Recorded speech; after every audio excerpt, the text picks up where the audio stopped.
You are joining Making a Difference with Melissa Clark, a show that shares the compelling stories and voices of well-known and everyday people who change the world in big and small ways. Enjoy our guests, call in, or just listen to be inspired. For this show was made with you in mind. Please join us every Saturday at 2 p.m. Eastern Standard Time with our special guests. And you can listen to our recast at www.melissaclarkshow.com.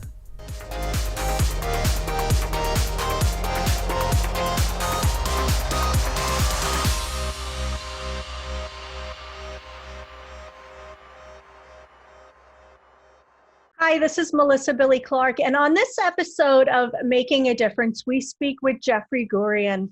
Jeffrey's career started in dentistry, but his forever love for show business stayed with him throughout his time as a DDS. He stepped into comedy, writing, and he is the host of Comedy Matters TV.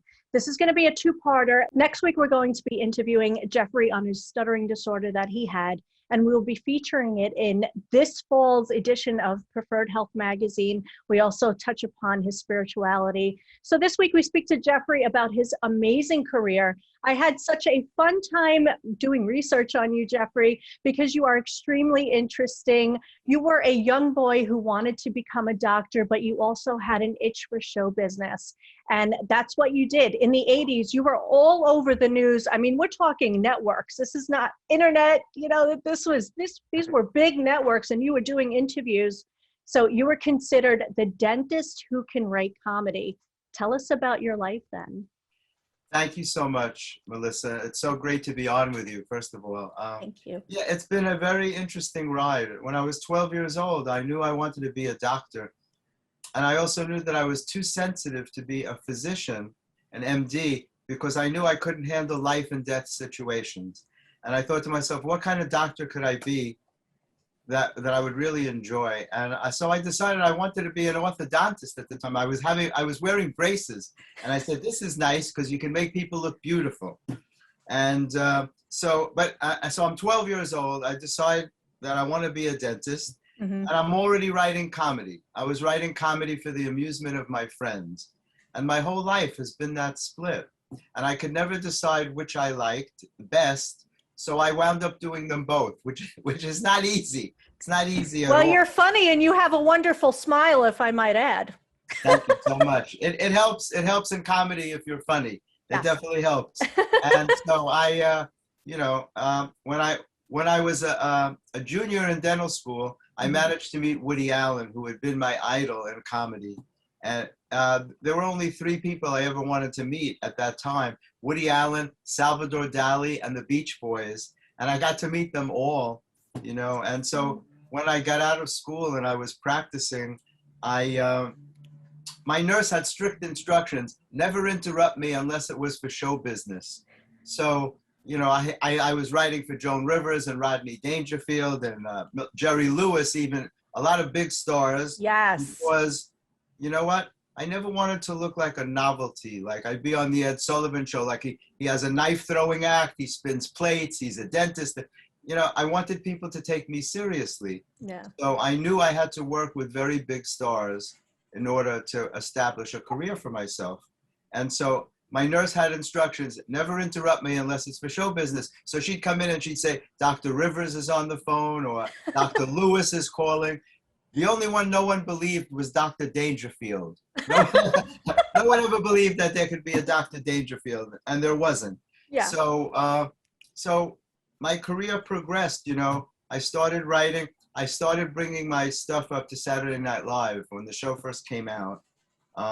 I was doing very unusual little films on my own. Like in the street, I had a Super 8 camera, and I was filming little vignettes, strange news items, like several men were arrested for smearing cream cheese on the ankles of elderly women who wore their stockings rolled down like bagels. You ever see the old women with the stockings around their ankles?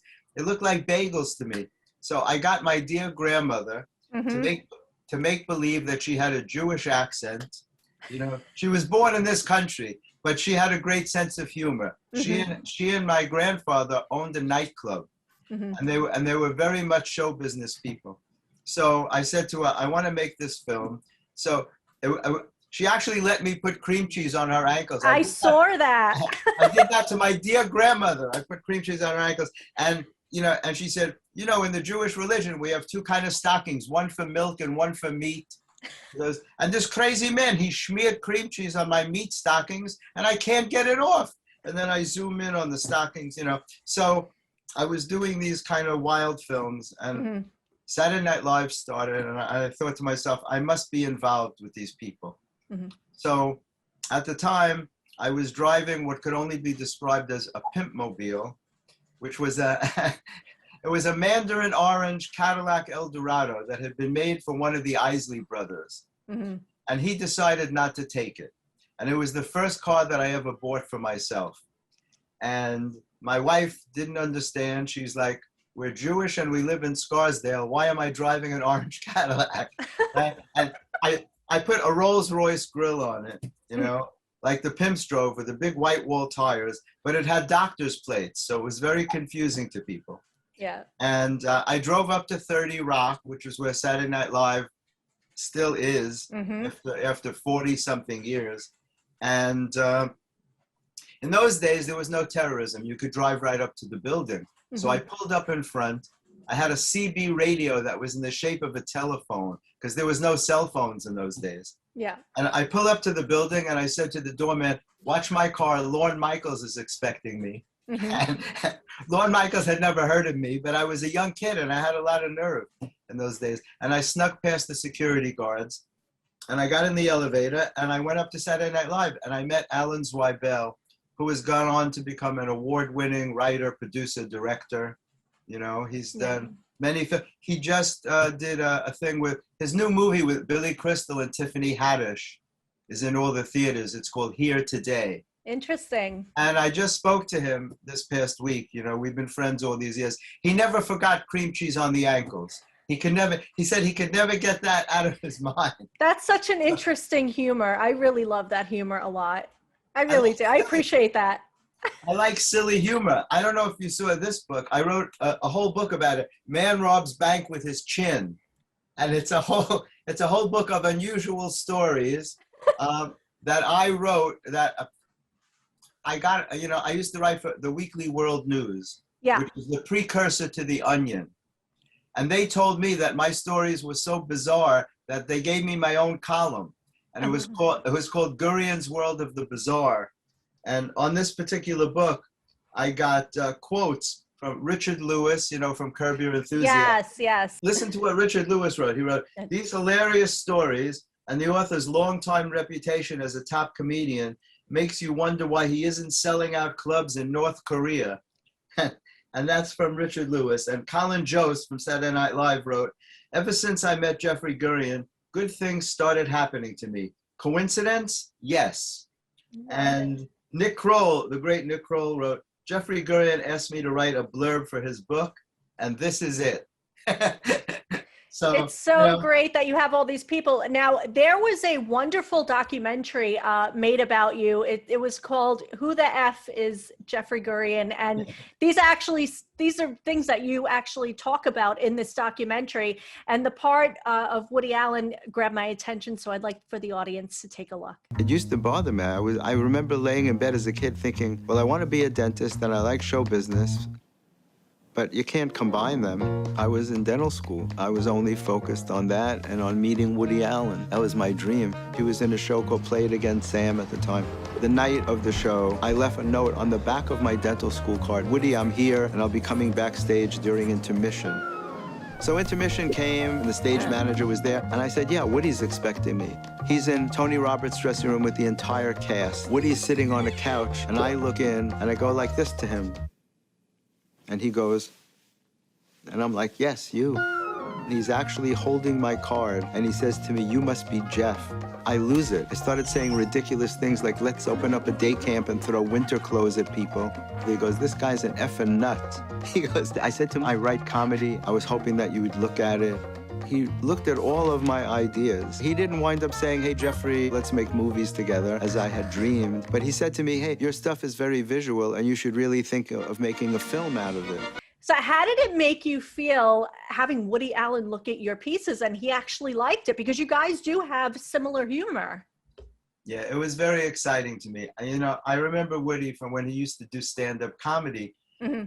And, you know, when I contrived this way to meet him and he read all of my material, it was an amazing thing for me. I was a kid. I was so excited, you know, Mm-hmm. and I was saying ridiculous things to him, like, let's open up a day camp and throw winter clothes at people. Love it. And let's walk low like we used to in Europe. Because I did a film called Men Who Walk Low for a Living. And I saw that as well. That's hilarious. I mean, it's just... It's silly brilliant. And it doesn't offend anybody. I like absurd humor. Yeah.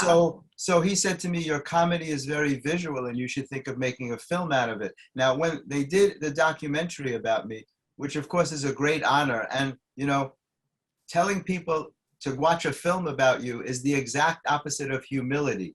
It's like go home and watch this movie about me, you know. But it is a very big honor. So when the filmmaker said to me, I'm going to do an animated segment, I had no idea what to expect. Mm-hmm. Because he kept it very secret what he was doing, and I didn't see it till it was finished. And I have to tell you that it brought tears to my eyes. Yeah. It really did. Watching my life unfold on screen, because he had video of me as a little kid. I saw that. How did that make you feel watching that? Because you do put a lot of work inside of your career this whole time. I mean, even as a dentist, they showed that footage of you back in the 80s. So how did that make you feel watching that? It was very touching. It was very emotional for me. They had me playing the piano, and especially that song is a very touching song, Nocturne by Chopin. And they put me, you know, they filmed me in all different areas. Every year in July, except because of the pandemic, is the Just for Laughs Festival, the biggest comedy festival in the world. And I've been going for 28 years. Yeah. I actually brought them my VIP pass from 1992. They couldn't believe that I still had it. It was in perfect condition. And when I go, they have me interview the top comedy celebrities on the red carpet. Yeah. They do an award ceremony every year. And so, you know, it's Kevin Hart and Tiffany Haddish and Hassan Minaj, and Nick Kroll and John Mulaney. Who's ever being honored, I get to interview them. Yeah. And they allowed me to bring this filmmaker with me. They never did that before, because he wanted to get me. He shot me interviewing the celebrities, you know.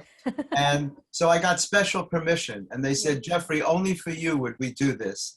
They allowed him to come into the room, and it was very special. But I had no idea how he was going to put everything together. And I was very impressed with what he did. So many people said they really loved what he did, you know, his work. He was very professional, put music to it. And it was really very touching. It's a very odd thing to see your whole life unfold on the screen. And hopefully there's a lot more to come. You know, it's like there is. You have a lot of life because you went through a lot this past year, and we're going to discuss that next week.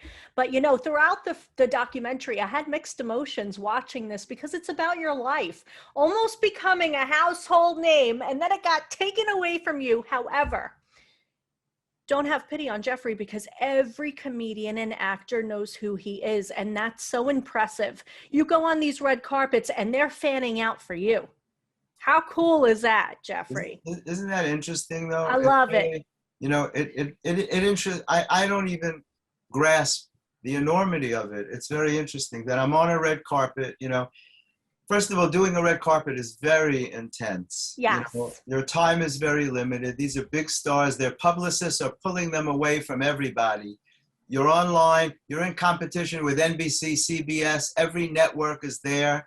And I'm standing there with my little team, and every one of them comes over to say hello to me.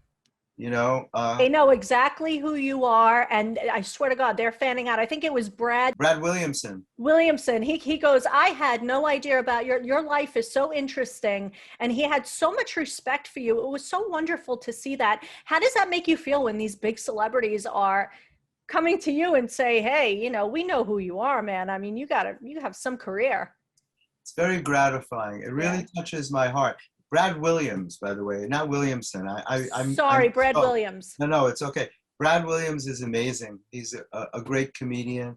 He's a wonderful person. Yeah, when these people say things like Hassan Minhaj said on camera, I'm his favorite person in show business. And, you know, it's like, it's really very touching to me because I've worked very hard. People have no idea what it takes to become a known entity in the entertainment business, especially in the comedy world. And these days, you know, everybody thinks they're a comedian. There's thousands and thousands of them. Every state in the country has comedy clubs that are packed with people that are performing. Yeah. And it's very, very difficult to get known. And, you know, like both Nick Kroll says and who is the other person said that maybe Paul Provenza, that I'm known by every person in comedy, which is a great honor for them to say that. It's so true. You know, and it's truly an amazing thing for me. I'm not sure how it happened. Some of it is energy. People feel comfortable because, you know what? I like to support people. I love to support people. Yes. And you know, when I'm not performing, like for the last 20 years, I've been covering the comedy scene, doing interviews and writing about people. And I never write anything bad about someone because anyone can have a bad show. I respect everybody that goes on stage, everybody that performs. So if something weird happens or they have a bad set, I won't write about it because it isn't necessary. My goal is to put out positive energy to the universe. Love it. You know, I like to support people. In this world, everybody wants to try and take away your power. Yeah. There's a lot of jealousy. There's a lot of, people have a lot of personality defects for some reason. I guess we're born that way. But you have to try to work towards not doing that. And with me, they know they can trust me because they sit down with me and I bring out the light in them, you know, and as I said, my goal is to support them. Yeah, it's not a competition. I'm not looking to put them in an awkward situation or write something snooty about them afterwards or, you know, embarrass them in any way. I don't look, you know, when Jerry Seinfeld was doing his special, his most recent Netflix special, he was shooting it at the comic strip. Now, that was one of my home clubs. I wrote the book on the comic strip with Chris Rock. Chris Rock wrote the introduction to the book. And I could have had an amazing scoop by telling the world that Jerry was coming back to the comic strip, because that's where he started performing in 1976. Mm-hmm. And he didn't come back since. He hadn't been there for so many years. It would have been a great scoop, but I didn't do it. Jerry asked me if I would keep it a secret. So nice. And I said, absolutely. And I kept it a secret for a couple of months until he decided to tell people, because he was doing his old material. His new special was about all the stuff he used to do back in the 70s. Yeah. And he thanked me for it. He's like, Jeffrey, thank you for not telling people. And I would never do that to benefit myself, because relationships are very important in the business. So I went to watch the special with George Wallace, who is Jerry's best friend. They were roommates together, and George is a comedy hero himself, you know, an icon. And we stood against the wall watching Jerry do all these amazing stories from 1970s that are still relevant today, because his material doesn't go out of style, you know? So it's really been an amazing ride that I could know all these people. I got to meet all my idols, and Ron Bennington from Sirius XM Radio, who helped me so much when I was in the hospital with COVID. They announced on the radio that I was sick, but he says that I'm the only person he knows that knew the greats of yesteryear. Like Milton Berle was my sponsor in the Friars Club. Mm-hmm. And I knew all those guys, and that I'm friendly with all the young guys from today, that I span the generations in comedy. And to me, that's a very special gift. These comedians, these older comedians are telling these young guys who are just coming in, hey, listen, you want to be interviewed by Jeffrey here because he knows what he's doing. And how can you not trust a man with red glasses and that amazing hair? If you head over to our YouTube channel, Melissa Billy Clark Shows, so you can see Jeffrey in action. He's amazing. I'm so glad to know him now. We have so many friends in common. And I thank Richard Allen for introducing us. Yes, that was very special. Yeah, thank you so much for being on this program. I have a question for you. Now, like I said, we have a two-parter. So next week, we're gonna get into Jeffrey's books, his spirituality and stuttering, and his time with COVID. My last question for our audience is, you can find Jeffrey on the red carpet at movie premieres and events, interviewing celebrities. For our audience members who are interested in becoming a reporter and a celebrity interview, what advice would you give to them for their first time on the red carpet? That's an interesting question. Yeah. Doing red carpet is like doing improv. You never know. As I was saying earlier, I didn't get to finish that thought. It's a very stressful time because publicists are pulling them away and everybody wants their attention. Yeah. And you really need to be prepared if you can. Even if you have notes, chances are you're not going to be able to say what you think you want to say. It's like a conversation. It's like what you and I are doing right now. This is not prepared.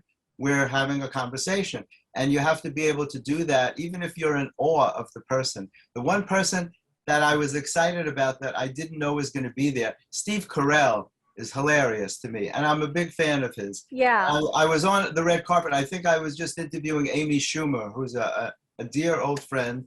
And I turned around and Steve Carell was right next to me. I didn't even know he was coming and I had no time to prepare. Yeah. And I said to him, you know that I'm nervous to talk to you. I couldn't believe it. And he thought it was very funny. I think that video was also on my Comedy Matters TV YouTube channel.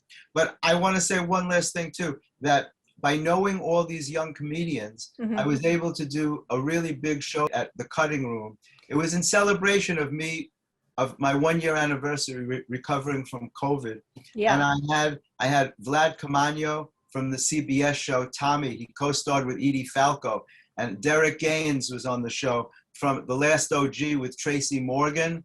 And he was in the movie with Pete Davidson, The King of Staten Island. Yes. He had a big part in that.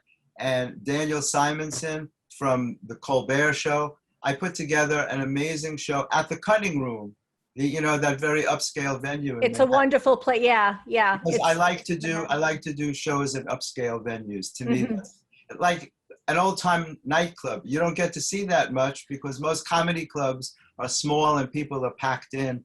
I like it when people can order dinner and it's a really exclusive evening. Who's the owner of that place? I think it's Steve Walter, and he's partners with Chris Noth from Sex and the City. Sex and the City. Yeah, how cool is that? Steve Walter was there last night and congratulated me on a very successful evening. We had a packed room, and hopefully I'll be doing more. Hopefully it'll be a monthly show. Yeah. And hopefully you'll be able to come one month. I definitely want to come. I haven't been out. I'm still a little nervous to be around people, but I'll just wear a double mask. I get it. Can you imagine? It's just, this thing kind of messed me up mentally, but it's okay. When you hear my story about COVID double pneumonia, you'll know that I understand. Oh, God, yes. Yeah. We are going to head into that next week. Thank you so much for joining us here. Please stay tuned for our interview next week with Jeffrey. We are going to discuss his COVID experience, stuttering, which we are going to put in Preferred Health magazine, this fall's edition, and his spirituality along with the books that he wrote. So thank you, Jeffrey, so much for being with us today. Thank you for having me. You're a great host. Thank you, sir. You're a great interviewer. Thank you, sir. Very welcome. Thanks. Making a Difference is sponsored by Preferred Health Magazine. Please visit www.preferredhealthmagazine.com today and subscribe.